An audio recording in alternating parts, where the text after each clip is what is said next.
CPM ಜಿಂದಾಬಾದ್, ಇನ್ಕಿಲಾಬ್ ಜಿಂದಾಬಾದ್, ದುಡಿಯ ವರ್ಗದ ಐಕ್ಯತೆ ಹೆಚ್ಚಳವಾಗಲಿ, ದುಡಿಯ ವರ್ಗದ ಐಕ್ಯತೆ ಹೆಚ್ಚಳವಾಗಲಿ, ರೈತ ಕಾರ್ಮಿಕ ಕೂಲಿಕಾರರ ಐಕ್ಯತೆ ಹೆಚ್ಚಳವಾಗಲಿ. ಸಿಪಿಎಂ ಜಿಂದಾಬಾದ್, ಕಾರ್ಮಿಕ ವಿರೋಧಿ 4 ಲೇಬರ್ ಕೋಡ್ಗಳು ವಾಪಸ್ ಆಗಲಿ, ರೈತ ವಿರೋಧಿ ಭೂಸ್ವಾಧೀನ ಬೇಡ ಬೇಡ, ರೈತ ವಿರೋಧಿ ಭೂಸ್ವಾಧೀನ ಬೇಡ ಬೇಡ. ನಮಸ್ಕಾರ ವೀಕ್ಷಕರೇ, ಈ ರೀತಿಯ ಘೋಷಣೆಗಳು ಕೇಳಿಬಂದಿದ್ದು ಡಿಸೆಂಬರ್ 21ರಂದು ಬೆಂಗಳೂರಿನ ಫ್ರೀಡಂ ಪಾರ್ಕ್ನಲ್ಲಿ ಸಿಪಿಐಎಂ ಪಕ್ಷ ಆಯೋಜಿಸಿದ್ದ ಪರ್ಯಾಯ ರಾಜಕಾರಣಕ್ಕಾಗಿ ಜನಧನಿ ರ್ಯಾಲಿಯಲ್ಲಿ. ಪರ್ಯಾಯ ರಾಜಕಾರಣ ಎಂದರೆ ಕೆಲ ಪಕ್ಷಗಳ ಬದಲಾವಣೆ ಅಲ್ಲ, ಪರ್ಯಾಯ ಆರ್ಥಿಕ ನೀತಿಗಳನ್ನು ಪ್ರತಿಪಾದಿಸುವ ರಾಜಕೀಯ. ಜನಶಕ್ತಿಯು ಮುಂಚೂಣಿಗೆ ಬರುವುದು ಎಂದರ್ಥ. ಕರ್ನಾಟಕದಲ್ಲಿ ಸಿಪಿಐಎಂ ಮಾತ್ರವೇ ಅಂತಹ ಪರ್ಯಾಯ ರಾಜಕಾರಣವನ್ನು ಕೊಡಲು ಸಾಧ್ಯ ಎಂದು ರಾಜ್ಯ ಕಾರ್ಯದರ್ಶಿ ಡಾಕ್ಟರ್ ಕೆ ಪ್ರಕಾಶ್ ಹೇಳಿದರು. ಯಾಕೆ ಈ ರೀತಿ ಪರಿಸ್ಥಿತಿ ನಮಗೆ ಬಂದಿದೆ? 78 ವರ್ಷಗಳಾದ ಮೇಲೂ ಕೂಡ ನಾವು ನಮ್ಮ ದೇಶದಲ್ಲಿ ತಿನ್ನೋದಕ್ಕೆ ಆಹಾರ ಇಲ್ಲ, ಕೆಲಸ ಮಾಡೋದಕ್ಕೆ ಕೆಲಸ ಇಲ್ಲ, ಆರೋಗ್ಯ ಕೆಟ್ಟ ಆಸ್ಪತ್ರೆಗೆ ಹೋಗೋಕ್ಕಾಗಲ್ಲ, ಬಡವರ ಮಕ್ಕಳು ವಿದ್ಯಾಭ್ಯಾಸ ಮಾಡೋಕ್ಕಾಗಲ್ಲ, ದುಡಿಮೆ ಮಾಡೋರಿಗೆ ಜಮೀನು ಸಿಕ್ಕಲ್ಲ, ಮನೆ ಇಲ್ಲ ಅನ್ನೋರಿಗೆ ನೆಲ ಸಿಕ್ಕಲ್ಲ. ಈ ಪರಿಸ್ಥಿತಿ 78 ವರ್ಷಗಳಾದ ಮೇಲೂ ಯಾಕಿದಾವೆ ಇವತ್ತು? ಅದಕ್ಕೊಂದು ಮಾತನ್ನು ನಾವು ನೆನಪಲ್ಲಿ ಇಟ್ಕೋಬೇಕು. ಕುವೆಂಪು ಅವರು ಬಹಳ ಹಿಂದೆ ಸ್ವಾತಂತ್ರ್ಯ ಹೋರಾಟದ ಸಂದರ್ಭದಲ್ಲಿ ಹೇಳಿದಂತ ಮಾತು, ಕರಿಯರದೋ ಬಿಳಿಯರದೋ ಯಾರದಾದರೆ ಏನು, ಸಾಮ್ರಾಜ್ಯವಾವಗಂ ಸುಲಿಗೆ ರೈತರಿಗೆ, ವಿಜಯನಗರವೋ ಮೊಘಲರ ಆಳ್ವಿಕೆಯೋ ಇಂಗ್ಲಿಷರೋ, ಎಲ್ಲರೂ ಜಿಗಣೆಗಳೇ ನನ್ನ ನೆತ್ತರಿಗೆ, ಕತ್ತಿ ಪರದೇಶಿಯಾದರೆ ನೋವೇ, ನಮ್ಮವರೇ ಹದ ಹಾಕಿ ತಿವಿದರದು ಹೂವೇ ಅಂತೇಳಿ ಕುವೆಂಪು ಅವರು ಹೇಳಿದಂತ ಮಾತಿದು. ಇವತ್ತು 78 ವರ್ಷಗಳಲ್ಲಿ ನಾವು ಎಂತ ನಮ್ಮ ಸ್ವಾತಂತ್ರ್ಯವನ್ನು ಪಡ್ಕೊಂಡಿದೀವಿ ಅಂತಂದ್ರೆ, ನಾವಿವತ್ತು ನಮ್ಮವರು ಅಂತೇಳಿ ಗೆಲ್ಲಿಸ್ಕೊಂಡಿರ್ತಕ್ಕಂಥ, ನಮ್ಮವರು ಅಂತೇಳಿ ಕೊಟ್ಟಿರುವಂತ ಅಧಿಕಾರ ಇದೆಯಲ್ಲ, ಅದು ಕಾಂಗ್ರೆಸ್, ಬಿಜೆಪಿ, ದಳ, ಮತ್ತೊಂದು ಪಾರ್ಟಿ ಅಂತೇಳಿ ಇವ್ರು ಏನಾಗಿದ್ದಾರೆ ಇವತ್ತು ಅಂದ್ರೆ, ನಮ್ಮವರ ಹದ ಹಾಕಿ ತಿವಿದರದು ಹೂವೇ ಅಂತೇಳಿ ಕೇಳ್ಕೊಳ್ಳುವಂತ ಪರಿಸ್ಥಿತಿಗೆ ತಂದಿಟ್ಟಿದ್ದಾರೆ. ಆದ್ರಿಂದ ನಾವಿವತ್ತು ಯೋಚನೆ ಮಾಡಬೇಕಾಗಿದೆ. ಬ್ರಿಟಿಷರ ವಿರುದ್ಧ ಹೋರಾಟ ಮಾಡಿದಂತ ದೇಶ, ಬ್ರಿಟಿಷರನ್ನು ಓಡಿಸಿದಂತ ದೇಶ, ಅಂತ ಹೋರಾಟ ತ್ಯಾಗ ಬಲಿದಾನಗಳಿಂದ ಬಂದಂತ ದೇಶ ನಮಗೆ ಸ್ವಾತಂತ್ರ್ಯ ಬಂದಿದ್ದು. ಇವತ್ತು ನಾವು ಸ್ವಾತಂತ್ರ್ಯ ಪಡ್ಕೊಂಡ ಮೇಲೆ ನಮ್ಮನ್ನ ಆಡಳಿತ ಮಾಡ್ತಿರ್ತಕ್ಕಂಥ ನಮ್ಮ ಜನ ಅಂತ ಯಾರಿದ್ದಾರೆ, ಅವ್ರು ಏನ್ ತಂದಿಟ್ಟಿದ್ದಾರೆ, ಈ ಪರಿಸ್ಥಿತಿ ತಂದಿಟ್ಟಿದ್ದಾರೆ. ಇಂಥ ಸಂದರ್ಭದಲ್ಲಿ ಸಿಪಿಎಂ ಪಾರ್ಟಿ ನಾವೊಂದು ಪರ್ಯಾಯ ರಾಜಕಾರಣದ ಪ್ರಶ್ನೆಯನ್ನು ಎತ್ತಾ ಇದ್ದೀವಿ. ಪರ್ಯಾಯ ರಾಜಕಾರಣ ಅಂತಂದ್ರೆ ಏನು? ಈ ಪಾರ್ಟಿಯನ್ನು ಅಧಿಕಾರದಿಂದ ಇಳಿಸಿ ಆ ಪಾರ್ಟಿಗೆ ಓಟ್ ಹಾಕೋದ್ರಿಂದ ಪರ್ಯಾಯ ರಾಜಕಾರಣ ಆಗುತ್ತಾ? ಅದು ಎಲೆಕ್ಷನ್ಗಳಲ್ಲಿ ಒಂದು ಪಾರ್ಟಿಯನ್ನು ತೆಗೆದು ಒಂದು ಪಾರ್ಟಿಯನ್ನ ಅಧಿಕಾರಕ್ಕೆ ತರೋದ್ರಿಂದಾಗಿ ಪರ್ಯಾಯ ರಾಜಕಾರಣ ಆಗಲ್ಲ. ನೇತಾಗಳ ಬದಲಾವಣೆಯಿಂದ ಸಮಾಜ ಬದಲಾವಣೆ ಆಗಲ್ಲ. ಇವರು ಮುಖ್ಯಮಂತ್ರಿ ಇರ್ಬೇಕಾ, ಅವರು ಮುಖ್ಯಮಂತ್ರಿ ಇರ್ಬೇಕಾ ಅನ್ನೋದ್ರಿಂದಾಗಿ ಜನರ ಬದುಕು ಬದಲಾಗಲ್ಲ. ಈ ಪಾರ್ಟಿ ಹೋಗಿ ಆ ಪಾರ್ಟಿ ಬರ್ಬೇಕಾ, ಅದರಿಂದ ಜನರ ಬದುಕು ಬದಲಾಗಲ್ಲ. ಬದಲಾಗೋದು ನೀತಿಗಳಿಂದ. ಅದಕ್ಕೆ ಸಿಪಿಎಂ ಪಾರ್ಟಿ ಹೇಳ್ತದೆ, ನೇತಾಗಳಿಂದ ಅಲ್ಲ ಬದಲಾವಣೆ, ನೀತಿಗಳಿಂದ ಬದಲಾವಣೆ ಅಂತ ಹೇಳಿ ಸಿಪಿಎಂ ಪಾರ್ಟಿ ಹೇಳ್ತಾ ಇದೆ. ಅದಕ್ಕಾಗಿ ನಾವು ಪರ್ಯಾಯ ರಾಜಕಾರಣವನ್ನು ಮಾತಾಡ್ತಾ ಇದ್ದೇವೆ. ಪರ್ಯಾಯ ರಾಜಕಾರಣ ಅಂದ್ರೆ ಜನರ ಬದುಕಿನ ಪ್ರಶ್ನೆಗಳಿಗೆ ಸಂಬಂಧಪಟ್ಟಂತೆ ಬಹುಸಂಖ್ಯಾತ ರೈತರು, ಕೂಲಿಕಾರರು, ಬಡವರು, ದಲಿತರು, ಅಲ್ಪಸಂಖ್ಯಾತರು, ಆದಿವಾಸಿಗಳು, ಮಹಿಳೆಯರು, ವಿದ್ಯಾರ್ಥಿ, ಯುವಜನರು ಯಾರಿದ್ದಾರೆ, ಇವರ ಬದುಕನ್ನ ಉತ್ತಮ ಪಡಿಸುವಂತ ನಿಟ್ಟಿನ ಒಳಗಡೆಯಲ್ಲಿ ಅವರಿಗಾಗಿ ಯಾವ ನೀತಿಗಳನ್ನು ನೀವು ಮಾಡ್ತೀರಿ ಅನ್ನುವಂಥದ್ರ ಮೇಲೆ ಪರ್ಯಾಯ ನೀತಿಗಳು. ಸಿಪಿಎಂ ಪಾರ್ಟಿ ಅದನ್ನ ಹೇಳ್ತಾ ಇದೆ. ನಾವು ಈ ದುಡಿಮೆ ಮಾಡ್ತಕ್ಕಂಥ ವಿಭಾಗ, ಈ ವರ್ಗದ ಜನಕ್ಕಾಗಿ ಪರ್ಯಾಯ ನೀತಿಗಳನ್ನು ನಾವು ಇವತ್ತು ಮಾತಾಡ್ತಾ ಇದ್ದೇವೆ. ಈ ಹಿನ್ನೆಲೆ ಒಳಗಡೆಯಲ್ಲಿ ಕರ್ನಾಟಕದ ಒಳಗಡೆಯಲ್ಲಿ 77ನೇ ಇಸ್ವಿಯಲ್ಲಿ ಇಡೀ ದೇಶದಲ್ಲಿ ಕಾಂಗ್ರೆಸ್ ಅನ್ನ ತೆಗೆದು ಜನತಾ ಪಾರ್ಟಿ ಅಂತೇಳಿ ಪರ್ಯಾಯ ಬಂತು. ಕರ್ನಾಟಕದಲ್ಲಿ 83ರಲ್ಲಿ ಪರ್ಯಾಯ ಬಂತು. ತಡವಾಗಿ ಇಲ್ಲಿ ನಮ್ಮ ಪರ್ಯಾಯ ಅಂತ ಬಂತು, ಕಾಂಗ್ರೆಸ್ಗೆ ಪರ್ಯಾಯವಾಗಿ. ಆದರೆ ಪರ್ಯಾಯವಾಗಿ ಬಂದಂತ ಆವತ್ತಿನ ಜನತಾ ಪಕ್ಷ, ಆನಂತರ ಜನತಾ ದಳ, ಆನಂತರ ಕರ್ನಾಟಕದಲ್ಲಿ ಬಿಜೆಪಿ ಮತ್ತು ಸಮ್ಮಿಶ್ರ ಸರ್ಕಾರಗಳು ಆಡಳಿತ ಮಾಡ್ತಾ ಬಂದಿದ್ದಾವೆ. ಪರಿಸ್ಥಿತಿ ಏನಾಗಿದೆ ನಮ್ಮ ರಾಜ್ಯದ್ದು? ನೀವು ಯಾವ ಪಾರ್ಟಿ ಸ್ವತಂತ್ರವಾಗಿ ಆಡಳಿತ ಮಾಡಿದಾಗ್ಲೂ, ಸಮ್ಮಿಶ್ರ ಆಡಳಿತ ಮಾಡಿದಾಗ್ಲೂ ಕೂಡ ಜನರ ಬದುಕು ಬದಲಾಗಲಿಲ್ಲ. ಅದಕ್ಕಾಗಿ CPM ಪಾರ್ಟಿ ಹೇಳ್ತಿದೆ, ಈ ಪಕ್ಷಗಳ ನೀತಿಗಳಿಗೆ ಪರ್ಯಾಯವಾದಂತ ನೀತಿಗಳನ್ನ ನಾವು ಜನರ ಹತ್ರ ತಗೊಂಡು ಹೋಗ್ಬೇಕು ಅಂತ ತೀರ್ಮಾನ ಮಾಡಿದ್ದೀವಿ. ಇದರ ಭಾಗವಾಗಿ ಕಳೆದ ನವೆಂಬರ್ 1ನೇ ತಾರೀಕಿಂದ ಕರ್ನಾಟಕದ ಸುಮಾರು 5 ಲಕ್ಷ ಮನೆಗಳಿಗೆ CPMನ ಕಾರ್ಯಕರ್ತರು ಸುಮಾರು 1,000ಕ್ಕೂ ಹೆಚ್ಚು ತಂಡಗಳು ಮನೆ ಮನೆ ಭೇಟಿಯನ್ನ ಕೊಟ್ಟಿದ್ದಾರೆ. ಇಲ್ಲಿ ಬಂದಿರೋಂಥವರು ಆ ರೀತಿಯ ಕೆಲಸಗಳನ್ನು ನೀವು ಮಾಡ್ಕೊಂಡು ಬಂದಿರೋಂಥವ್ರು ಇದ್ದೀರಿ. ಹೀಗಾಗಿ ನೀವು ಜನರ ಜೊತೆಯಲ್ಲಿ ಮಾತಾಡಿದ್ದೀರಿ, ಜನರ ಸಮಸ್ಯೆಗಳ ಬಗ್ಗೆ ಚರ್ಚೆ ಮಾಡಿದ್ದೀರಿ. ಜನ ನಮ್ಮ ಕಾರ್ಯಕರ್ತರನ್ನ, ಸದಸ್ಯರನ್ನ, ನಮ್ಮ ಬೆಂಬಲಿಗರನ್ನ ಹೃತ್ಪೂರ್ವಕವಾಗಿ ಸ್ವಾಗತಿಸಿದ್ದಾರೆ. ಬಹುಶಃ ನಾವು ಕೇಳಿದೀವಿ ನಮ್ಮ ವಿವಿಧ ಜಿಲ್ಲೆಗಳ ಕಾರ್ಯಕರ್ತರ ಹತ್ರ ಜನ ಏನ್ ಹೇಳ್ತಾ ಇದ್ದಾರೆ, CPMನ ಈ ಆಂದೋಲನದ ಬಗ್ಗೆ ಏನ್ ಹೇಳ್ತಿದ್ದಾರೆ ಅಂತ ಕೇಳಿದಾಗ ನಮ್ಮ ಒಬ್ಬೊಬ್ಬ ಸದಸ್ಯರು ಕೂಡ ಅತ್ಯುತ್ಸಾಹದಿಂದ ಮಾತಾಡಿದ್ದಾರೆ. ಕಾಮ್ರೇಡ್, ಬಹಳ ಅತ್ಯುತ್ತಮವಾದಂತ ಕೆಲಸವನ್ನು ಮಾಡ್ತಿದ್ದೀವಿ, ಜನ ನಮ್ಮನ್ನು ಅತ್ಯಂತ ಪ್ರೀತಿಯಿಂದ ಸ್ವಾಗತಿಸಿದ್ದಾರೆ, ಬೆಂಬಲಿಸಿದ್ದಾರೆ, ನಮ್ಮ ಮಾತುಗಳನ್ನ ಕೇಳಿದ್ದಾರೆ, ನಾವು ಸಹಿ ಮಾಡ್ರಿ ಅಂದ್ರೆ ಮಾಡಿದ್ದಾರೆ, ಹಣ ಕೊಡ್ರಿ ಅಂದ್ರೆ ಕೊಟ್ಟಿದ್ದಾರೆ, ಇಲ್ಲಿಗೆ ಬರ್ತೀವಿ ಅಂತ ಹೇಳಿದ್ದಾರೆ. ಹೀಗಾಗಿ ಇದು ಬಹಳ ಒಳ್ಳೆ ಕೆಲಸ, ನಾವು ಇದನ್ನು ವಿಸ್ತರಿಸೋಣ, ಇಡೀ ಕರ್ನಾಟಕ ರಾಜ್ಯದ ತುಂಬೆಲ್ಲ ಈ ಹೋರಾಟವನ್ನು ಮುಂದುವರಿಸೋಣ ಅಂತ ಹೇಳಿದ್ದಾರೆ. ನಾವಿಲ್ಲಿ CPM ಪಾರ್ಟಿ ಒಂದೇನೇ ಕರ್ನಾಟಕದ ಒಳಗಡೆಯಲ್ಲಿ ಪರ್ಯಾಯ ರಾಜಕಾರಣ ಮಾಡ್ತೀವಿ, ಮಾಡಕ್ಕಾಗುತ್ತೆ ತಕ್ಷಣಕ್ಕೆ ಅಂತ ನಾವು ಭ್ರಮೆಯಲ್ಲಿಲ್ಲ. ನಾವು ಕೆಲವೊಂದು ಭೇಟಿ ಮಾಡಿದಾಗ ಹೇಳಿದ್ರು, ಮಾಧ್ಯಮದ ಗೆಳೆಯರು, ಮಾಧ್ಯಮದಲ್ಲಿ ಉನ್ನತ ಸ್ಥಾನದಲ್ಲಿರ್ತಕ್ಕಂಥ ಕೆಲವುಗಳೆಲ್ಲ ನಮ್ಮ ಜೊತೆ ಮಾತಾಡಿದ್ರು. ಪರ್ಯಾಯ ರಾಜಕಾರಣ ಅಂತ ಹೇಳ್ತೀರಿ, CPM ಒಂದೇ ಪರ್ಯಾಯ ರಾಜಕಾರಣ ಮಾಡಕ್ಕಾಗುತ್ತಾ? ನಾವು ಹೇಳಿದ್ವಿ, ಇಲ್ಲ ಸರ್, ನಾವು ಆ ರೀತಿ ಭ್ರಮೆಯಲ್ಲಿಲ್ಲ. ತಕ್ಷಣಕ್ಕೆ ನಾವೇನು ಮಾಡ್ತಿದ್ದೀವಿ, CPM ಮುಂದೆ ನಿಂತ್ಕೊಂಡು ನಮ್ಮ ಜೊತೆಯಲ್ಲಿ ಇತರೆ ಎಡಪಕ್ಷಗಳನ್ನ, ಕಮ್ಯುನಿಸ್ಟ್ ಪಕ್ಷಗಳನ್ನ, ಇತರೆ ಪ್ರಜಾಸತ್ತಾತ್ಮಕವಾಗಿ ಜನರ ಮಧ್ಯದಲ್ಲಿ ಕೆಲಸ ಮಾಡ್ತಿರ್ತಕ್ಕಂಥ ಪಕ್ಷಗಳು ಮತ್ತು ಸಂಘಟನೆಗಳನ್ನ, ಜೊತೆಗೆ ವ್ಯಕ್ತಿಗಳನ್ನು ಒಳಗೊಂಡಂತೆ ಒಂದು ವಿಸ್ತಾರವಾದ ನೆಲೆಯಲ್ಲಿ, ವಿಶಾಲವಾದ ನೆಲೆಯಲ್ಲಿ ನಾವೊಂದು ಪರ್ಯಾಯವನ್ನು ಕಟ್ಟಬೇಕು ಅಂತಿದ್ದೇವೆ. ಹೀಗಾಗಿ ಎಡ ಪ್ರಜಾಸತ್ತಾತ್ಮಕ ಪರ್ಯಾಯವನ್ನು ಕಟ್ಟಬೇಕು ಅಂತೇಳಿ ನಾವು ಯೋಚನೆ ಮಾಡಿದ್ದೇವೆ. ಎಡ ಪ್ರಜಾಸತ್ತಾತ್ಮಕ ಪರ್ಯಾಯ ಅನ್ನೋದು ಕೇವಲ ಪಕ್ಷಗಳು, ವ್ಯಕ್ತಿಗಳು ಒಟ್ಟುಗೂಡೋದ್ರಿಂದ ಬರೋದಿಲ್ಲ ಅಂತ ತಿಳಿದಿದ್ದೇವೆ. ಈ ಪಕ್ಷಗಳು ಮತ್ತು ವ್ಯಕ್ತಿಗಳು, ಸಂಘಟನೆಗಳು ಅವರು ಪ್ರತಿನಿಧಿಸ್ತಾ ಇರ್ತಕ್ಕಂಥ ಚಳುವಳಿಗಳೇನಿದಾವೆ, ಆ ಚಳುವಳಿಗಳ ಒಳಗಡೆಯಲ್ಲಿ ಒಂದು ಐಕ್ಯತೆಯನ್ನು ಮೂಡಿಸೋದ್ರ ಮುಖಾಂತರ ಆ ಐಕ್ಯತೆಯನ್ನ ಗಟ್ಟಿಗೊಳಿಸಿ ವಿಸ್ತಾರವಾಗಿ ಜನರ ಮಧ್ಯೆ ತಗೊಂಡೋಗೋದ್ರ ಮುಖಾಂತರ ಕರ್ನಾಟಕದಲ್ಲಿ ಒಂದು ಪರ್ಯಾಯ ರಾಜಕಾರಣವನ್ನ, ಅದು ಜನರ ರಾಜಕೀಯವನ್ನ, ಜನರ ರಾಜಕಾರಣವನ್ನು ತಗೊಂಡೋಗ್ಬೇಕು ಅಂತ ತೀರ್ಮಾನ ಮಾಡಿದ್ದೇವೆ. ಹಾಗಾಗೇನೆ ಈ ರ್ಯಾಲಿಗೆ ನಾವು ಜನದನಿ ಅಂತ ಕೊಟ್ಟಿದ್ದೇವೆ. ಈ ಹೋರಾಟ, ಈ ಆಂದೋಲನ ಜನರ ದನಿಯಾಗಿ ಹೊರಹೊಮ್ಮಿದೆ. ಅದನ್ನು ಇನ್ನು ಬೃಹತ್ ಪ್ರಮಾಣದಲ್ಲಿ ಹೊರಹೊಮ್ಮಿಸಬೇಕು ಅಂತ ನಾವು ತೀರ್ಮಾನ ಮಾಡಿದ್ದೇವೆ. ಈ ನಿಟ್ಟಿನಲ್ಲಿ ಇಲ್ಲಿ ಬಂದಿರತಕ್ಕಂಥ ತಾವೆಲ್ಲರೂ ಕೂಡ CPMನ ಈ ಪ್ರಾಮಾಣಿಕ ಪ್ರಯತ್ನಕ್ಕೆ ನೀವು ಕೈ ಜೋಡಿಸ್ತೀರಿ ಅಂತೇಳಿ ನಾವು ನಂಬಿದ್ದೇವೆ. CPIM ಪಾಲಿಟ್ ಬ್ಯೂರೋ ಸದಸ್ಯರಾದ ಯು ವಾಸುಕಿಯವರು ಮಾತನಾಡ್ತಾ ಹೇಳ್ತಾ ಇದ್ರು, ಆಲೋಚನೆಯೇ ಅಸ್ತ್ರ, ಐಡಿಯಾ ಈಸ್ ವೆಪನ್. ಅಸಮಾನತೆಗೆ ಕಾರಣಗಳೇನು ಎಂದು ಜನ ಆಲೋಚಿಸಬೇಕಿದೆ. ಉದ್ಯೋಗ ಖಾತ್ರಿಯಿಂದ ಕಾರ್ಮಿಕ ನ್ಯಾಯಾಲಯಗಳವರೆಗೆ ಎಲ್ಲ ಕಾನೂನುಗಳು ಅದಾನಿ ಅಂಬಾನಿ ಸೇವೆಗೆ ಮೀಸಲಿಡಲಾಗಿದೆ ಎಂದು ಜನ ಅರ್ಥ ಮಾಡಿಕೊಳ್ಳಬೇಕು ಎಂದು ಕರೆ ನೀಡಿದರು. We have to see the latest assaults on the working people and the people of this nation by the Modi-led BJP government.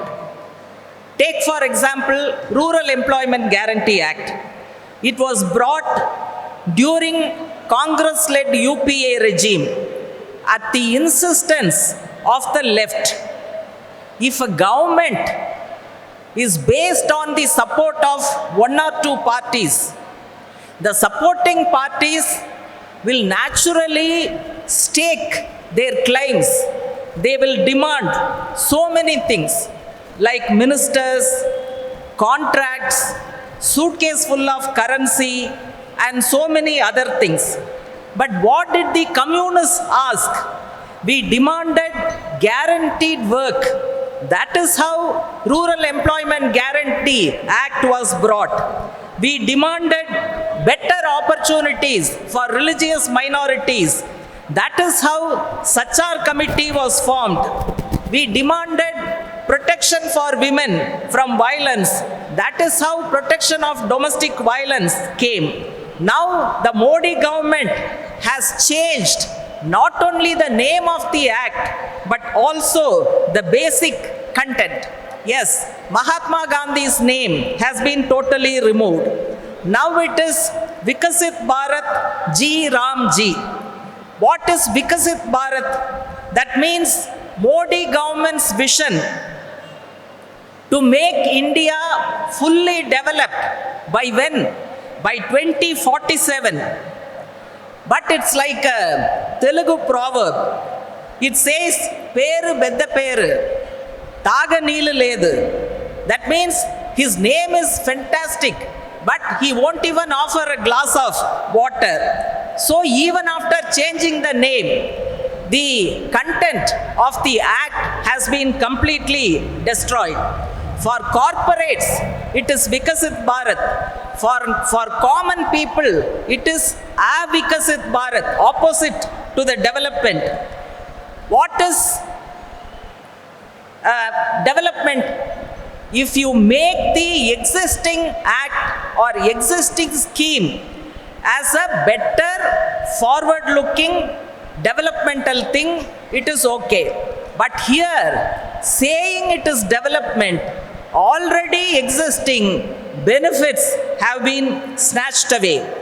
Modi government, right from its inception to power, they were gradually destroying the Rural Employment Guarantee Act in various ways. Now they have hit the last nail on the coffin of the act. The scheme is completely buried. This new name Ji Ram Ji, in the name of Ram, instead of helping people, their lives are being spoiled in the name of Ram. They want to use Lord Ram's name for selling their bogus product. For Sangh Parivar, Ram's name is USP, unique selling point. By the latest changes, the crucial basic concept of guarantee contained in the act is taken away. Previously, any number of people in rural areas can demand jobs. According to the demand, jobs have to be given. So financial allocation also has to be made according to the demand. Now by the new changes, it will not be like that. Union government will throw some pittance, some small amount. According to the amount, jobs have to be given. That means it's totally gone. For women in rural areas, it was helping them to a certain extent to lead a dignified life. Now it is totally buried. CPIM ರಾಜ್ಯ ಕಾರ್ಯದರ್ಶಿ ಮಂಡಳಿ ಸದಸ್ಯರಾದ ಮೀನಾಕ್ಷಿ ಸುಂದರಂ ಮಾತನಾಡಿ, November ಕ್ರಾಂತಿ ಎಂದರೆ DKShi CM ಆಗುವುದೋ ಅಥವಾ ಸಿದ್ದರಾಮಯ್ಯ ಕುರ್ಚಿ ಉಳಿಸ್ಕೊಳ್ಳೋದೋ ಅಲ್ಲ. 1.25 ಕೋಟಿ ಜನರಿಗೆ ಕನಿಷ್ಠ ಕೂಲಿ ಸಿಗುವುದೇ ನಿಜವಾದ ಕ್ರಾಂತಿ. ಇದನ್ನೇ ಪರ್ಯಾಯ ರಾಜಕಾರಣ ಎನ್ನುತ್ತೇವೆ ಎಂದರು. ಇಡೀ ಭಾರತ ದೇಶದಲ್ಲಿ ಯಾವುದಾದ್ರೂ ಒಂದು ಪಕ್ಷಕ್ಕೆ, ಯಾವುದಾದ್ರೂ ಒಂದು ರಾಜ್ಯ ಸರ್ಕಾರಕ್ಕೆ ನಾನು ಕಾರ್ಮಿಕರ ಪರವಾಗಿದ್ದೀನಿ, ಈ 4 ಕೋಡ್ಗಳನ್ನು ಜಾರಿ ಮಾಡೋಕ್ಕಾಗೋದಿಲ್ಲ ಅಂತ ಹೇಳುವಂತಹ ಎದೆಗಾರಿಕೆ ಇದೆ ಅಂದರೆ ಅದು ಕೇರಳದ ಎಡರಂಗದ ಸರ್ಕಾರ ಅನ್ನೋದನ್ನ ಸ್ಪಷ್ಟವಾಗಿ ನಾವು ತಿಳ್ಕೋಬೇಕು. ಕೇರಳದ ಎಡರಂಗ ಸರ್ಕಾರ ಹೇಳಿರೋದೇನು? ನಾನು ಅಲ್ಲಿದ್ದೆ, 19ನೇ ತಾರೀಕು ಮುಖ್ಯಮಂತ್ರಿಗಳು ಭಾಷಣ ಮಾಡಿದ್ರು. ನಮ್ಮ ಕನಿಷ್ಠ ವೇತನ, ನಮ್ಮ ವೇತನ, ನಾವು ಪಡೆಯುವಂತಹ ಬೋನಸ್ಸು, ನಾವು ಪಡೆಯುವಂತಹ ಗ್ರ್ಯಾಚ್ಯುಟಿ, ನಾವು ಪಡೆಯುವಂತಹ ಪೆನ್ಷನ್ನು, ನಮಗಿರುವಂತಹ ಎಲ್ಲ ಹಕ್ಕುಗಳೇನಿದೆ ಇದು ನೀವು ಕೊಟ್ಟ ಭಿಕ್ಷೆ ಅಲ್ಲ, ನಾವು ಹೋರಾಟ ಮಾಡಿ ಪಡೆದಂತಹ ಹಕ್ಕುಗಳು. ಆ ಹಕ್ಕುಗಳನ್ನು ಒಂದು ಪಾರ್ಲಿಮೆಂಟ್ ಕಾನೂನು ತಂದು ನಮ್ಮ ದುಡಿಯುವ ಜನರ ಕೈಯಿಂದ ಕಿತ್ಕೊಳ್ಳೋಕೆ ಹೋದ್ರೆ ನಾವು ಅದನ್ನು ಬಿಡೋ ಪ್ರಶ್ನೆ ಇಲ್ಲ ಅಂತೇಳಿ ಒಬ್ಬ ಮುಖ್ಯಮಂತ್ರಿಗಳು ಮಾತಾಡಿದ್ರು. ನಾನಿಲ್ಲಿ ಹೇಳಲಿಕ್ಕೆ ಬಯಸ್ತೇನೆ ನಮ್ಮ ಪರ್ಯಾಯ ಏನಿದೆ ಅನ್ನೋದಕ್ಕಾಗಿ. ಕರ್ನಾಟಕ ರಾಜ್ಯದಲ್ಲಿರುವಂತಹ ಕಾರ್ಮಿಕ ಸಚಿವರ ಹತ್ರ ನಾವು ಮಾತಾಡಿದೀವಿ, ನೋಡ್ರಿ ಕೇರಳದ ಸರ್ಕಾರ ಹಿಂಗೆ ಒಂದು ನಿಲುವು ತಗೊಂಡಿದೆ. ಆ ರೀತಿಯಲ್ಲಿರುವಾಗ ರಾಜ್ಯ ಸರ್ಕಾರ ನೀವು ಕಾಂಗ್ರೆಸ್ ಬಿಜೆಪಿಗೆ ಪರ್ಯಾಯ ಅಂತೀರಿ. ಕರ್ನಾಟಕ ರಾಜ್ಯದಲ್ಲಿ ತಿಂಗಳ ವೇತನ, ದಿನ ವೇತನ, ದಿನಗೂಲಿ, ವಾರದ ಕೂಲಿ ಪಡೆದು ಜೀವನ ಮಾಡುವಂತಹ ಜನ ಅಂತ ನೋಡಿದ್ರೆ ಸುಮಾರು ಒಂದು 2.25 ಕೋಟಿ ಜನ ಇದ್ದಾರೆ. ಆ 2.25 ಕೋಟಿ ಜನರಲ್ಲಿ ಬಹುಸಂಖ್ಯರಿಗೆ ಯಾವುದೇ ರಕ್ಷಣೆ ಇಲ್ಲ ಅನ್ನುವಂತಹ ಪರಿಸ್ಥಿತಿ ಬರ್ತದೆ. ಬಿಜೆಪಿ ಸರ್ಕಾರ ತಂದಿರುವಂತಹ ಕಾನೂನು ಬಿಜೆಪಿಗೆ ಪರ್ಯಾಯ ಅಂತ ನೀವು ಹೇಳ್ತೀರಿ. ನೀವು ಯಾಕೆ ಅದೇ ರೀತಿಯಾದಂತಹ ಒಂದು ಸಮಾವೇಶವನ್ನು ಮಾಡಬಾರದು? ನಮ್ಮ ರಾಜ್ಯದ ಕಾರ್ಮಿಕರ ವಿರುದ್ಧವಾಗಿರುವಂತಹ ಈ ಕಾನೂನುಗಳನ್ನು ನಮ್ಮ ರಾಜ್ಯದಲ್ಲಿ ಜಾರಿಗೆ ತರಲಿಕ್ಕಾಗಲ್ಲ. ನಮ್ಮನ್ನು ಓಟ್ ಹಾಕಿ ಆಯ್ಕೆ ಮಾಡಿದಂತಹ ಜನರಿಗೆ ರಕ್ಷಣೆ ಕೊಡಬೇಕಾಗಿರೋದು ಈ ಸರ್ಕಾರದ ಕರ್ತವ್ಯ. ಇವತ್ತು ಒಕ್ಕೂಟ ಸರ್ಕಾರವಾಗಿರುವಾಗ ಒಕ್ಕೂಟ ಸರ್ಕಾರಕ್ಕೆ ಸರ್ಕಾರದ ವ್ಯವಸ್ಥೆಯಲ್ಲಿ ರಾಜ್ಯ ಸರ್ಕಾರಗಳಿಗಿರುವಂತಹ ಅಧಿಕಾರವನ್ನು ಬಳಸಿ ಈ ರಾಜ್ಯದ ಕಾರ್ಮಿಕರ ಹಿತವನ್ನು ಕಾಪಾಡ್ತೀವಿ ಅಂತ ನೀವು ಒಂದು ಪ್ರಕಟಣೆ ಯಾಕೆ ಮಾಡಬಾರದು ಅಂದರೆ, ಇಡೀ ನಮ್ಮ ಅಸೆಂಬ್ಲಿ ಅಧಿವೇಶನದಲ್ಲಿ ಈ 4 ಕೋಡ್ಗಳ ಬಗ್ಗೆ ಒಬ್ಬ MLA ಮಾತಾಡಿಲ್ಲ, ಸರ್ಕಾರನೂ ಕೂಡ ಮಾತಾಡಿಲ್ಲ ಅನ್ನೋದನ್ನು ನಾವು ಗಮನಿಸಬೇಕಾಗ್ತದೆ. ಅಂದರೆ ಆರ್ಥಿಕ ನೀತಿಗಳು ಅಂತ ಬಂದರೆ ಕಾರ್ಪೊರೇಟ್ ಕಂಪನಿಗಳಿಗೆ ಕೆಲಸ ಮಾಡಬೇಕು ಅನ್ನುವಂತಹ ಪರಿಸ್ಥಿತಿ ಬಂದರೆ ಅವರ ಹಿತರಕ್ಷಣೆ ಮಾಡಬೇಕು ಅಂದರೆ ರಾಜಕೀಯ ಪರ್ಯಾಯ ಬಿಜೆಪಿಗೆ ಕಾಂಗ್ರೆಸ್ ಅಲ್ಲ, ಕಾಂಗ್ರೆಸ್ಗೆ ಬಿಜೆಪಿ ಅಲ್ಲ, ಕಾಂಗ್ರೆಸ್ ಬಿಜೆಪಿಗೆ JDS ಅಲ್ಲ. ಒಂದೇ ಪರ್ಯಾಯ ಇರೋದು ಜನರ ಹೋರಾಟದ ಮೂಲಕ ಹುಟ್ಟು ಬಂದಿರತಕ್ಕಂತಹ CPIMನ ರಾಜಕೀಯ ಅನ್ನೋದನ್ನು ಹೇಳಲಿಕ್ಕೆ ಇವತ್ತು ಈ ಸಭೆಯನ್ನು ನಾವು ಮಾಡ್ತಾ ಇರ್ತಕ್ಕಂಥದ್ದು. ಬಂಡವಾಳಗಾರರು ಶ್ರೀಮಂತರು ಮಾಡುವಂತಹ ಎಲ್ಲ ಅಕ್ರಮಗಳನ್ನು ಸಕ್ರಮ ಮಾಡೋದೇನೆ ಇವತ್ತು ಕೇಂದ್ರ ಸರ್ಕಾರದ ತೀರ್ಮಾನಗಳು, ರಾಜ್ಯ ಸರ್ಕಾರದ ತೀರ್ಮಾನಗಳಾಗಿದೆ. ಅದು ಭೂ ಸ್ವಾಧೀನದ ಪ್ರಶ್ನೆ ಇರ್ಬೋದು, ಕೆಲಸ ಕೊಡುವಂತಹ ಪ್ರಶ್ನೆ ಇರ್ಬೋದು, ಕೆಲಸದ ಭದ್ರತೆ ಇರ್ಬೋದು, ಈ ರಾಜ್ಯದ ಜನತೆ ಏಳಿಗೆಗಾಗಿ ದುಡಿಯುವಂತಹ ಅಂಗನವಾಡಿ, ಬಿಸಿ ಊಟ, ಆಶಾ ಮುಂತಾದಂತಹ ಸ್ಕೀಮ್ ನೌಕರರು ಇರ್ಬೋದು, ಗ್ರಾಮೀಣ ಪ್ರದೇಶದಲ್ಲಿ ಸೇವೆಯನ್ನು ಕೊಡುವಂತಹ ಪಂಚಾಯತ್ ನೌಕರರು ಇರ್ಬೋದು, ಮುನ್ಸಿಪಲ್ ಕಾರ್ಮಿಕರಿರ್ಬೋದು, ಕಾರ್ಪೊರೇಷನ್ ಕಾರ್ಮಿಕರಿರ್ಬೋದು, ಅಸಂಘಟಿತರಾಗಿರ್ತಕ್ಕಂತಹ ಆಟೋ ರಿಕ್ಷಾ ಚಾಲಕರು, ಹಮಾಲ್ ಡ್ರೈವರ್ ಎಲ್ಲರಿರ್ಬೋದು, ಇವರು ಯಾರ ಬಗ್ಗೆನೂ ಕೂಡ ಪರಿಗಣನೆಗೆ ತಗೊಳ್ಳದೇನೆ ಇವರ ಮೇಲೆ ಆಗುವಂತಹ ಶೋಷಣೆಯನ್ನು ತಡಿಲಿಕ್ಕಾಗದೇನೆ ಇರುವಂತಹ ಈ ಸರ್ಕಾರಗಳಿಗೆ ಪಾಠ ಕಲಿಸ್ಬೇಕಾದ್ರೆ ನಾವು ಬಿಡೋದಿಲ್ಲ ಅಂತ ಹೇಳೋದೇ ಆಗಬೇಕು. ನಮ್ಮ ಹಕ್ಕುಗಳನ್ನು ನಾವು ಪಡಿತೀವಿ ಅನ್ನುವಂತಹ ತೀರ್ಮಾನಕ್ಕೆ ನಾವು ಬರಬೇಕು. ಚಡ್ಡಿಯಿಂದ ಪ್ಯಾಂಟ್ಗೆ ಬದಲಾಗಿದ್ದು ಮಾತ್ರವೇ RSSನ 100 ವರ್ಷದ ಸಾಧನೆ. RSS ಪಥಸಂಚಲನದ ವಿರುದ್ಧ ಕಾಂಗ್ರೆಸ್ ಬರೇ ಮಾತನಾಡಿದರೆ ಸಾಕಾಗಲ್ಲ. ಮನುವಾದವನ್ನ ಕಿತ್ತು ಹಾಕಲು ಕಾಂಗ್ರೆಸ್ ಮಾಡಿರುವ ಕೆಲಸ ಏನು ಎಂದು CPIM ನಾಯಕಿ ಕೆ. ನೀಲಾ ಪ್ರಶ್ನಿಸಿದರು. ನಾವಿಲ್ಲಿ ಸೇರಿದಂಥ ಸಮಸ್ತ ಜನ ಬಸ್ಸಿನ ಮೂಲಕ, ರೈಲಿನ ಮೂಲಕ, ಅತ್ಯಂತ ಚಳಿ ಇದ್ರೂ ಸಹಿತ ಈ ಬೆಂಗಳೂರಿನ ಶಕ್ತಿ ಕೇಂದ್ರದ ನಾಡು ಅಂತ ಹೇಳ್ಕೊಂಡವರ ನಾಡಿಗೆ ನಾವಿಲ್ಲಿ ಬಂದಿದ್ದೀವಿ. ಇಲ್ಲಿ ವಿಧಾನಸೌಧದ, ಇಲ್ಲಿ ಮಿನಿಸ್ಟರ್ಗಳಿರ್ತಾರ, ಮುಖ್ಯಮಂತ್ರಿಗಳಿರ್ತಾರ. ಆದರೆ ಇವತ್ತು ಕೆಂಬಾವುಟ ಎತ್ಕೊಂಡು ಬಂದಂತಹ ನಮ್ಮ ಎಲ್ಲ ತಾಯಂದಿರು, ನಮ್ಮ ಅಣ್ಣ ತಮ್ಮಂದಿರು, ನಮ್ಮ ಎಲ್ಲ ಶ್ರಮಿಕರು ಶಕ್ತಿ ಕೇಂದ್ರ ನೀವಲ್ಲ, ನಾವು ಶಕ್ತಿ ಕೇಂದ್ರ ಅಂತ ಹೇಳಿ ನೀವು ಇಲ್ಲಿ ಬಂದಿದ್ದೀರಿ ಬಂಧುಗಳೇ. ನೀವು ಈ ನಾಡಿನ ಶಕ್ತಿ ಕೇಂದ್ರ, ಗೆದ್ದು ಹೋದವರು ಅಲ್ಲ. ಇದ್ದವರು, ಗೆದ್ದವರು, ಕದ್ದವರು 3 ಜನ ಸೇರಿ ನಾವು ಕೊಟ್ಟಂತ ಟ್ಯಾಕ್ಸಿನ ಹಣ, ನಾವು ಕೊಟ್ಟಂತ ಓಟು, ನಾವು ಕೊಟ್ಟ ನೋಟು ಎರಡೂ ತಗೊಂಡು ಹೋಗಿ ಕಳ್ಳರ ಮನೆ ತುಂಬುವ ಕೆಲಸ ಮಾಡ್ಯಾರ. ನಮ್ಮನ್ನ, ನಿಮ್ಮನ್ನ, ದುಡಿಯುವ ಜನರನ್ನ ಬೀದಿಗೆ ಹಾಕುವಂತ ಕೆಲಸ ಮಾಡ್ಯಾರ ಬಂಧುಗಳೇ. CPIM ಪಕ್ಷ ಹೇಳ್ತದೆ, ದುಡಿಮೆಗಾರ ಜನರು ಈ ಸಂಪತ್ತಿನ ಸೃಷ್ಟಿಕರ್ತರು. ಅದರಲ್ಲೂ ನೆನಪಿಟ್ಕೊಳ್ರಿ, 9 ತಿಂಗಳು ಹೊಟ್ಟೆ ಒಳಗೆ ಕೂಸನ್ನ ಇಟ್ಕೊಂಡು ಸಾವಿನ ಮನೆ ಬಾಗಿಲನ್ನು ಮುಟ್ಟಿ ಜನ್ಮ ಕೊಟ್ಟಂತ, ನಿಮ್ಮೆಲ್ಲರಿಗೂ ಜನ್ಮ ಕೊಟ್ಟಂತ ತಾಯಿ ನಿಜವಾದ ದೊಡ್ಡ ಶ್ರಮಿಕಳು, ನಿಜವಾದ ದೊಡ್ಡ ದುಡಿಮೆಗಾರಳು. ಈ RSSನವರಿಗೆ ನಾವು ಸವಾಲು ಮಾಡ್ತೀವಿ. ಏನು ಸವಾಲು ಮಾಡ್ತೀವಿ? 100 ವರ್ಷ ಆಯ್ತಲ್ಲ RSS ಹುಟ್ಟಿ. BJP ಒಂದು ರಾಷ್ಟ್ರೀಯ ಪಕ್ಷ ಅಂತ ಹೇಳ್ತಾರೆ ಬಂಧುಗಳೇ. BJP ರಾಷ್ಟ್ರೀಯ ರಾಜಕೀಯ ಪಕ್ಷ ಅಲ್ಲ. ಯಾರು? ಬಿಜೆಪಿ ಒಂದು ಮಹಿಳಾ ವಿರೋಧಿ, ದಲಿತ ವಿರೋಧಿ, ಶ್ರಮಿಕ ವಿರೋಧಿ, ರೈತ ಕೂಲಿ ಕಾರ್ಮಿಕರ ವಿರೋಧಿ, RSSನ ರಾಜಕೀಯ ವಿಂಗ್, ರಾಜಕೀಯ ವಿಭಾಗ, ರಾಜಕೀಯ ಪಕ್ಷ ಅಲ್ಲ. ಹಿಂದೂಗಳೇ ಎಲ್ಲ ಒಂದು ಅಂತ ಹೇಳ್ತಾರೆ. ಆದರೆ ನೆನಪಿಡಬೇಕು, ಭಾರತದಲ್ಲಿ ಹಿಂದೂ ಅನ್ನೋದು ಒಂದು ಧರ್ಮ ಅಲ್ಲ ಅಂತ ಸುಪ್ರೀಂ ಕೋರ್ಟ್ ಹೇಳಿದ್ದನ್ನ ನರೇಂದ್ರ ಮೋದಿಯವರು ತಲೆದೂಗಿ ಹೇಳಿದಾರ. ಮತ್ತ್ಯಾಕೆ ಸುಳ್ಳು ಹೇಳ್ತಾ ಬರ್ತಿದ್ದೀರಿ ಬಿಜೆಪಿ ಅವರೇ? ಕೇಳಬೇಕಾ ಕೇಳಬಾರ್ದ ಪ್ರಶ್ನೆ? ಹೆಣ್ಣು ಮಕ್ಕಳ ಘನತೆ ಗೌರವದಿಂದ ಬದುಕಬೇಕು ಅಂತ ಹೇಳಿದ್ರ ಈ ದೇಶದ ಒಳಗ ಹಿಂದೂ, ಮುಸ್ಲಿಂ, ಸಿಖ್, ಇಸಾಯಿ, ಪಾರ್ಸಿ, ಬೌದ್ಧ, ಜೈನ್, ಲಿಂಗಾಯತ್, ಆಸ್ತಿಕ್, ನಾಸ್ತಿಕ್ ಎಲ್ಲರೂ ನೆಮ್ಮದಿಯಿಂದ ಬದುಕಬೇಕು. RSSನವರೇ 100 ವರ್ಷದಲ್ಲಿ ನೀವು ಚಡ್ಡಿಯಿಂದ ಪ್ಯಾಂಟಿಗೆ ಮಾತ್ರ ಬಂದಿದ್ದೀರಿ, ಅಷ್ಟೇ ನಿಮ್ಮ ಕೆಲಸ. ನೀವು ಯಾವತ್ತೂ ಮಹಿಳೆಯರ ಪರ ಮಾತಾಡಿದ್ದೀರಿ? ಮಹಿಳೆಯರ ಪರ ಬಿಜೆಪಿ ಇದ್ರೆ, RSS ಇದ್ರೆ ಮನುಸ್ಮೃತಿಯನ್ನು ಧಿಕ್ಕಾರ ಮಾಡಿ ಸಂವಿಧಾನವನ್ನು ಬಲಿಷ್ಠ ಮಾಡ್ತೀವಿ ಅಂತ ಹೇಳ್ರಿ. ಮಾಡ್ತಾರಾ ಈ ಕೆಲಸ? ಮಾಡೋದಿಲ್ಲ ಬಂಧುಗಳೇ. ಎಷ್ಟು ದಿನ ಅಂತ ನಾವು ನಮ್ಮ ಓಟು, ನಮ್ಮ ನೋಟು ಎರಡು ಕೊಟ್ಟು ಬೆಂಕಿಯಿಂದ ಬಾಣಲೆಯಿಂದ ಬೆಂಕಿಗೆ ಎಷ್ಟು ದಿನ ಬೀಳೋಣ ಹೇಳ್ರಿ? ಎಷ್ಟು ದಿನ ಬೀಳೋಣ? ಓಟಿನ ಸಂಖ್ಯೆ ನಮ್ಮದು ಜಾಸ್ತಿ, ದುಡಿಯುವ ಜನ ನಾವು ಜಾಸ್ತಿ, ನಾವೆಲ್ಲರೂ ದೊಡ್ಡ ಪ್ರಮಾಣ ನಮ್ಮ ವಿರೋಧಿಗಳಿಗೆ ಓಟ್ ಕೊಡ್ತಾ ಇದ್ದೀವಿ. ಇಲ್ಲಿವರೆಗೆ ನೀವೆಲ್ಲರೂ ಮನೆಗೆ ಹೋಗಿ ಬಂದಿದ್ದೀರಿ, ಎಲ್ಲರ ಕಷ್ಟ ಕೇಳಿ ಬಂದಿದ್ದೀರಿ.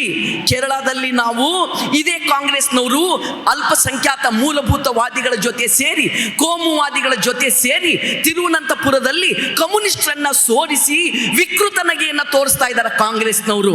ಕಮ್ಯುನಿಸ್ಟ್ ಚಳುವಳಿ ಇಲ್ಲದೆ ಭಾರತ ದೇಶದಲ್ಲಿ ನ್ಯಾಯ ಅನ್ನೋದು ಉಳಿತದ? ಕಮ್ಯುನಿಸ್ಟ್ ಚಳುವಳಿ ಅನ್ನೋದು ಮಾತ್ರ CPIM ಈ ನ್ಯಾಯದ ಬಾವುಟವನ್ನ ಎತ್ತಿ ಹಿಡಿಯುವಂತ ಬಹುದೊಡ್ಡ ಏಕೈಕ ಶಕ್ತಿ. ನಾವು ಜೀವ ಆದರೂ ಕೊಡ್ತೀವಿ, ಆದ್ರೆ ದುಡಿಯುವ ವರ್ಗಕ್ಕೆ ಅನ್ಯಾಯ ಆಗೋದನ್ನ ನಾವು ಸಹಿಸೋದಿಲ್ಲ. ಹೌದಾ ಇಲ್ಲ ಬಂಧುಗಳೇ? ಸೊ ಹಾಗಿದ್ರೆ ಈ ಬಾರಿ ರಾಜಕೀಯ ಶಕ್ತಿ ನೀವಾಗಬೇಕು. ಈ ಬಾರಿ ಚುನಾವಣೆಯಲ್ಲಿ ಹೆಣ್ಣು ಮಕ್ಕಳು, ಸಮಸ್ತ ದುಡಿಯುವ ವರ್ಗದ ಜನ, ಹಿಂದೂ, ಮುಸ್ಲಿಂ, ಸಿಖ್, ಇಸಾಯಿ ನಾವೆಲ್ಲರೂ ಐಕ್ಯತೆಯಿಂದ ಎದ್ದು ನಿಲ್ಲೋಣ. ಯಾವ ವಿಶ್ವ ಹಿಂದೂ ಪರಿಷತ್, ಯಾವ RSS, ಯಾವ ಬಿಜೆಪಿ ಹಿಂದೂ ಮುಸ್ಲಿಂ ಜಗಳ ಹಚ್ಚಲಿಕ್ಕೆ ಬರ್ತದೋ ಅವರಿಗೆ ಹೇಳಿ, ಸಬ್ ಕೆಹತೆ ಹೈ ಈಶ್ವರ ಅಲ್ಲ, ಇದರ ಭೇದ ಯಾರಿಗೂ ತಿಳಿದಿಲ್ಲ. ನಿರಾಕಾರ ಸೆ ಆಕಾರ ಹುವೆ, ವೇದಶಾಸ್ತ್ರಕ್ಕೆ ನಿಲುಕಿಲ್ಲ. ಹಮ್ ಭಿ ಕೆಹತೆ ತುಮ್ ಭಿ ಕೆಹತೆ, ಮಾಡಬೇಡ್ರಿ ಮ್ಯಾಲಿನ ಶೀಲ, ಗುರು ಮಡಿವಾಳನ ಹೊಕ್ಕರ್ ತೊಳೆಯಬೇಕ್ರಿ ಒಳಗಿನ ಮೈಲ. ನಾವು ಕಾಂಗ್ರೆಸ್ ಬಿಜೆಪಿಗೆ ನಿಮ್ಮ ಒಳಗಿನ ಮೈಲಿಗೆನ ತೊಳ್ಕೊಳ್ಳಿ, CPM ಪಾರ್ಟಿ ಬರ್ತದೆ. ಎಡ ಪರ್ಯಾಯ ಮತ್ತು ಪರ್ಯಾಯ ರಾಜಕಾರಣದ ಶಕ್ತಿಯಾಗಿ CPIM ಪಕ್ಷ ಬರ್ತದೆ. ಈ ಸರ್ತಿ ಚುನಾವಣೆಯಲ್ಲಿ ಜಂಗ್ ಶುರು, ನ್ಯಾಯ ಅನ್ಯಾಯದ ವಿರುದ್ಧ. ಈ ಘೋಷಣೆಯ ಮೂಲಕ ನಾವು ಸಮಸ್ತ ದುಡಿಯುವ ವರ್ಗದ ಜನತೆಯನ್ನು ಸಂಘಟಿಸೋಣ.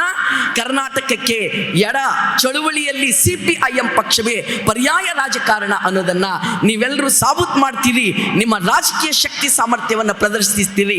ಚಿಕ್ಕಬಳ್ಳಾಪುರ ಜಿಲ್ಲೆಯ CPIM ಕಾರ್ಯದರ್ಶಿ ಮುನಿವೆಂಕಟಪ್ಪ ಮಾತನಾಡಿ, ನಮ್ಮದು ಬಡವರ ಪರ ಸರ್ಕಾರ ಎನ್ನುವ ಮುಖ್ಯಮಂತ್ರಿ ಸಿದ್ದರಾಮಯ್ಯನವರೇ. ಮನೆ ನಿವೇಶನಕ್ಕಾಗಿ ಲಕ್ಷಾಂತರ ಬಡವರು ಅರ್ಜಿ ಹಾಕಿದ್ದಾರೆ. ಅರ್ಜಿಗಳು ಕೊಳೆತು ಹೋಗುತ್ತಿವೆ. ಅವರಿಗೆ ಯಾವಾಗ ಮನೆ ನಿವೇಶನ ನೀಡುತ್ತೀರಿ? ಉತ್ತರ ನೀಡಿ ಎಂದು ಸರ್ಕಾರದ ವಿರುದ್ಧ ಆಕ್ರೋಶ ವ್ಯಕ್ತಪಡಿಸಿದರು. ಇವತ್ತು ಸರ್ಕಾರ, ಅದು ರಾಜ್ಯ ಸರ್ಕಾರ ಇರಬಹುದು, ಕೇಂದ್ರ ಸರ್ಕಾರ ಇರಬಹುದು, ಇವತ್ತು ಜನರ ಸಮಸ್ಯೆಗಳ ಮೇಲೆ, ದುಡಿಯುವ ಜನರ ಸಮಸ್ಯೆಗಳ ಪರಿಹಾರಕ್ಕಾಗಿ, ಬಡ ಜನರ ಏಳಿಗೆಗಾಗಿ ಇವತ್ತು ಯಾವುದೇ ರೀತಿಯಾದ ಕೆಲಸಗಳನ್ನು ಮಾಡ್ತಾ ಇಲ್ಲ. ಇವತ್ತು ನಾವು ಹಳ್ಳಿಗಳಿಗೆ ಹೋದಂಥ ಸಂದರ್ಭದಲ್ಲಿ ಪ್ರಧಾನವಾಗಿ ನಮ್ಮ ಕರ್ನಾಟಕ ರಾಜ್ಯದಲ್ಲಿ ಇರತಕ್ಕಂಥ ಸಮಸ್ಯೆ ಮನೆ ನಿವೇಶನದ ಸಮಸ್ಯೆ ಇದೆ. ಮನೆ ಇಲ್ಲ, ನಿವೇಶನ ಇಲ್ಲ. ನಿವೇಶನಕ್ಕೋಸ್ಕರ ಅರ್ಜಿಗಳನ್ನು ಹಾಕಿ ಲಕ್ಷಾಂತರ ಅರ್ಜಿಗಳು ಇವತ್ತು ಹಾಕಿದ್ದಾರೆ, ಆದರೆ ನಿವೇಶನಗಳನ್ನು ಕೊಡ್ತಾ ಇಲ್ಲ. ಸಿದ್ದರಾಮಯ್ಯನವರು ಹೇಳ್ತಾರೆ, ನಮ್ಮ ಸರ್ಕಾರ ಬಡವರ ಸರ್ಕಾರ, ಅಹಿಂದ ಸರ್ಕಾರ ಅಂತ ಹೇಳ್ತಾರೆ. ಆದರೆ ಬಡವರು ಅರ್ಜಿ ಹಾಕಿ ನಮಗೆ ನಿವೇಶನ ಬೇಕು ಅಂತೇಳಿ ಲಕ್ಷಾಂತರ ಜನ ಅರ್ಜಿಗಳು ಹಾಕಿ ವರ್ಷಗಳಾಗಿದೆ. ಇವತ್ತು ಕೂಡ ಬಡವರಿಗೆ ನಿವೇಶನ ಕೊಡಲಿಕ್ಕೆ ತಯಾರಿಲ್ಲ. ಇವತ್ತು ಬಡವರಿಗೆ ನಿವೇಶನ ಕೊಡಬೇಕು ಅಂತ ಕೇಳಿದರೆ ಹಳ್ಳಿಗಳಲ್ಲಿ, ದೂರ ಪ್ರದೇಶ ಆಗಿರ್ತಕ್ಕಂಥ ಬೆಟ್ಟ ಗುಡ್ಡಗಳಲ್ಲಿ ಇರ್ತಕ್ಕಂಥ ತೋರಿಸಿದ್ದಾರೆ. ಅಲ್ಲಿ ಲೇಔಟ್ ಮಾಡಿಲ್ಲ, ಹಂಚಿಕೆ ಮಾಡಲಿಕ್ಕೆ ತಯಾರಿನೇ ಇಲ್ಲ. ಆದರೆ ನಾವು ನಿವೇಶನಗಳನ್ನು ಕೊಡ್ತೀವಿ ಅಂತೇಳಿ ಸುಳ್ಳು ಭರವಸೆಗಳನ್ನು ಇವತ್ತು ಸರ್ಕಾರ ಕೊಡ್ತಾ ಇದೆ.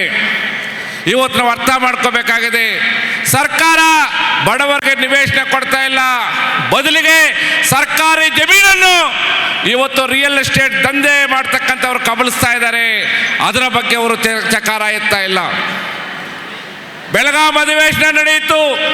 ಬೆಳಗಾಂ ಅಧಿವೇಶನದಲ್ಲಿ ವಸತಿ ಸಚಿವ ಹೇಳ್ತಾರೆ 18 ಲಕ್ಷ ಜನ, 18 ಲಕ್ಷ ಕುಟುಂಬಗಳ ಕರ್ನಾಟಕ ರಾಜ್ಯದಲ್ಲಿ ವಸತಿ ಮತ್ತು ನಿವೇಶನ ಇಲ್ಲ ಅಂತ.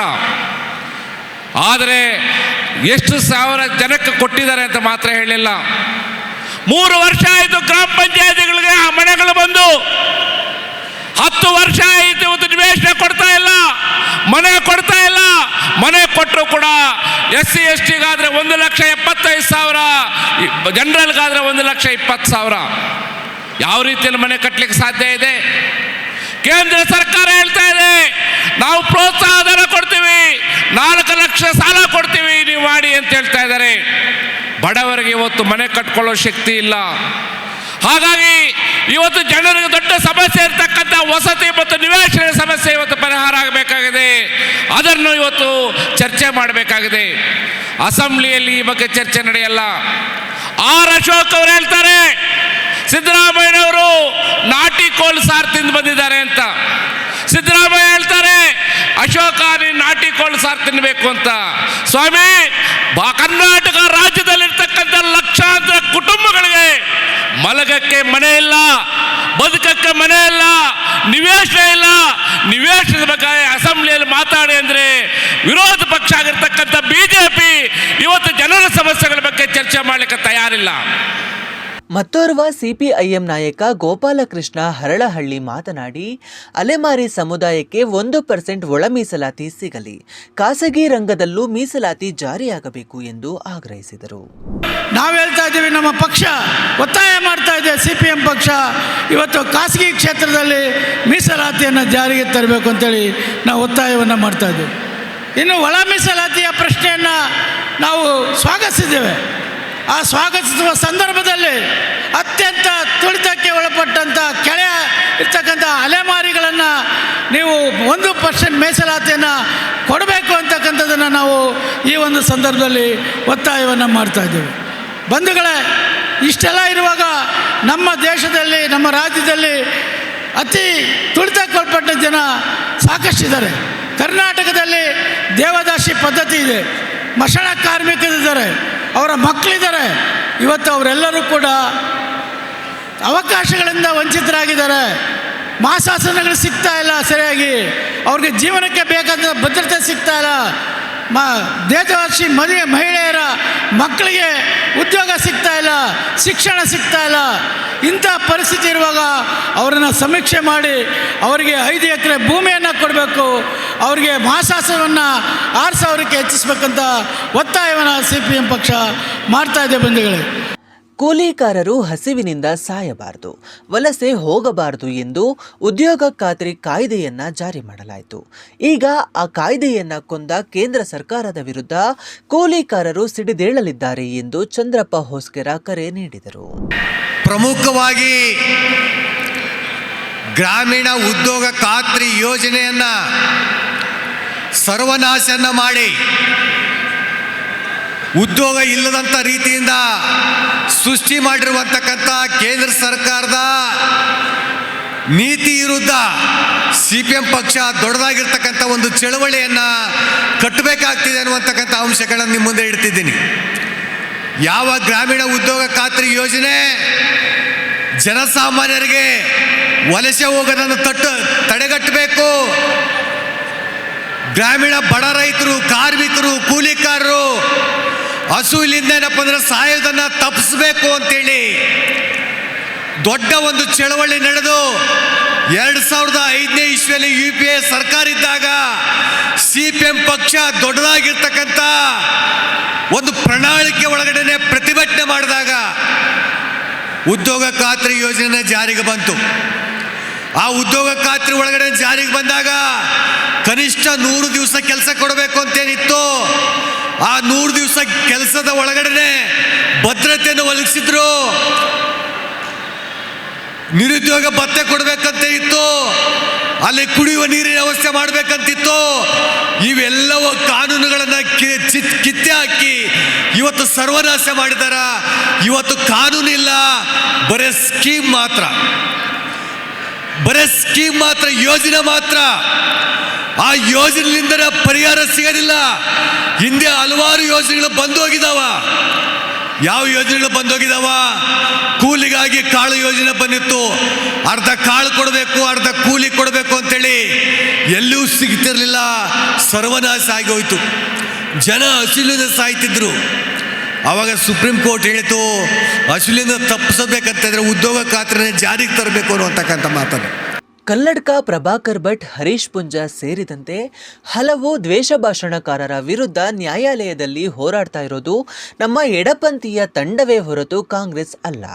ಕೇವಲ ಕಾಯ್ದೆ ತಂದು ನ್ಯಾಯಾಲಯದಲ್ಲಿ ಕೆಲಸ ಮಾಡದೇ ಇದ್ರೆ ಯಾವ ಪ್ರಯೋಜನವೂ ಇಲ್ಲ ಎಂದು ಸಿಪಿಐಎಂ ನಾಯಕ ಮುನೀರ್ ಕಾಟಿಪಾಳ್ಯ ಸರ್ಕಾರದ ನಡೆಯನ್ನ ಖಂಡಿಸಿದರು.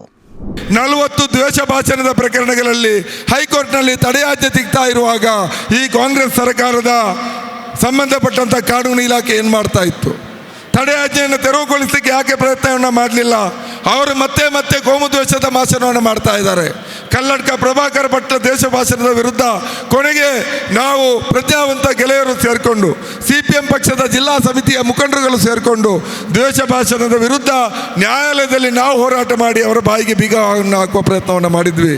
ತೆಕ್ಕಾರ್ನಲ್ಲಿ ಹರೀಶ್ ಪುಂಜಾ ಅನ್ನುವಂಥ ಶಾಸಕ ಮುಸಲ್ಮಾನರನ್ನ ಕಂತ್ರಿಂತ ನಿಂದಿಸಿದಾಗ ಆವಾಗಲೂ ಕೂಡ ನ್ಯಾಯಾಲಯದ ಹೋರಾಟವನ್ನು ನಾವು ಮಾಡಿದ್ವಿ.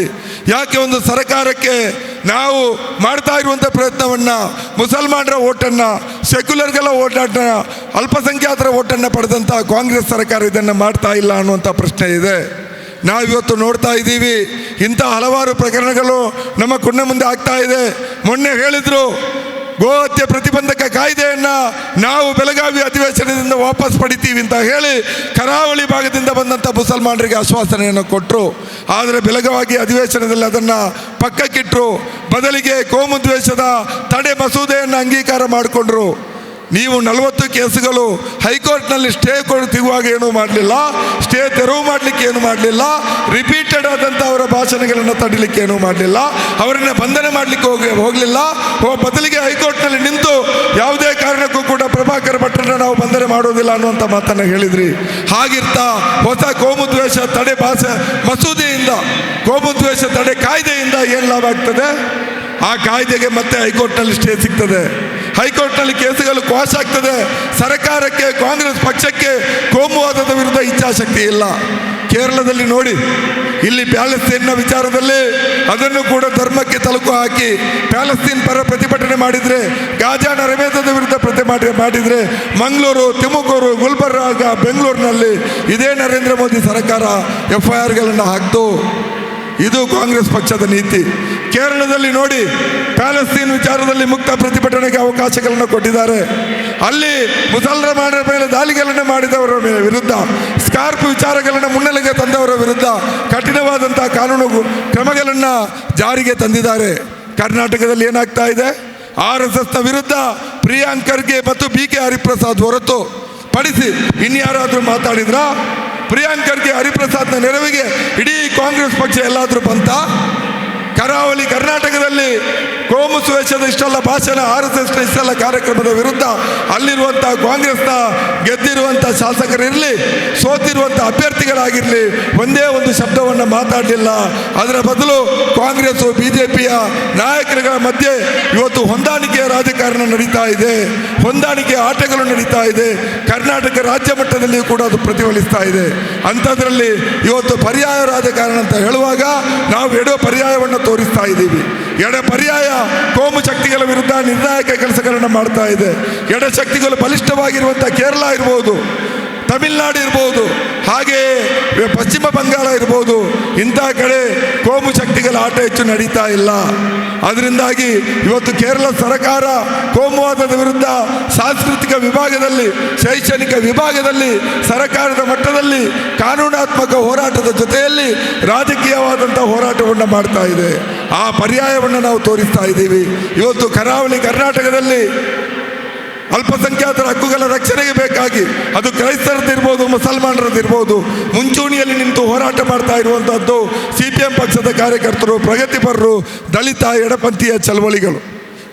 ಮಂಡ್ಯದಲ್ಲಿ ಮದ್ದೂರಿನಲ್ಲಿ ಗಲಭೆ ಆದಾಗ, ಶ್ರೀರಂಗಪಟ್ಟಣ ಇಶ್ಯೂ ಆದಾಗ ಅಲ್ಲಿ ಹೋಗಿದ್ದು CPMನವರು ಎಡಪಂಥೀಯರು. ನ್ಯಾಯಾಲಯದಲ್ಲಿ ನಿಂತು ಹೋರಾಟವನ್ನು ಮಾಡ್ತಾ ಇರುವಂಥವರು ಎಡಪಂಥೀಯರು. ಈ ಎಡಪಂಥೀಯ ಪರ್ಯಾಯ ಖಂಡಿತವಾಗಿಯೂ ಕೋಮುವಾದಕ್ಕೆ ದಾರಿಯ ಹೊರತು ಕಾಂಗ್ರೆಸ್ನ ಒಳಗಡೆ ಇರುವಂಥ RSS ಮನಸ್ಥಿತಿಯ ಹೊಂದಾಣಿಕೆ ರಾಜಕಾರಣದಿಂದ ಸಾಧ್ಯ ಇಲ್ಲ.